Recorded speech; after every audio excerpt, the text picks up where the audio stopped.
আপনাদের খাবার দাবারের জন্য আমাদের এখান থেকে ব্যবস্থা আছে আলহামদুলিল্লাহ। এত মানুষের খাবার কি ব্যবস্থা করলাম আপনারা জানেন, বেশি বেশি বয়সে তরুণ যেহেতু আপনাদের জানা দরকার আছে। এটা আসনা ফাউন্ডেশনের মাদ্রাসা ছেলেদের মেয়েদের মাঠ, পাশে আমাদের মসজিদ কমপ্লেক্স হচ্ছে। আপনারা যারা আসছেন আজকে ওই কমপ্লেক্সের সাইনবোর্ডের কাছে দাঁড়ায় একটু দোয়া করে যাবেন মনে মনে, যে আল্লাহ আপনি এটাকে দ্রুত বাস্তবায়ন করে দেন।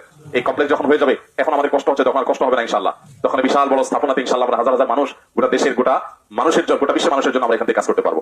তো ওখান থেকে আপনারা দোয়া করবেন আল্লাহ যেন আমাদের এই প্রজেক্টটাকে দ্রুত বাস্তবায়ন করে দেন, এবং এই প্রজেক্টকে ঘিরে এখানে বিরাট বড় একটা ইসলামিক সেন্টার গড়ে উঠবে ইনশাআল্লাহ। এখানে আপনারা দেখেছেন কেউ কেউ এখান থেকে খুব কাছেই আমাদের আরেকটা শেড আছে, সেখানে ড্রাইভিং ট্রেনিং স্কুল আমরা এর ভিতরে করতেছি। অলরেডি 2টা গাড়ি আল্লাহ 2 বান্দা আমাদেরকে দান করেছেন, সেগুলো দিয়ে আরপিএফ সেন্টার দিয়ে আবার সেই ড্রাইভিং ট্রেনিং সেন্টার থেকে প্রশিক্ষণ দিয়ে আমরা দেশে বাইরে তরুণদেরকে পাঠিয়ে দিব, আবার কিছু তরুণদেরকে দেশে চাকরি দিব। আমাদের বেশিরভাগ কাজ কিন্তু তরুণদেরকে ঘিরে। এই যে কাজগুলো চলছে সাময়িক কাজ, স্থায়ী কাজ সব আমরা যুবকদের জন্য করছি, যুবকদের বেকারত্ব দূর করবার জন্য, তাদের স্বাবলম্বী করবার জন্য।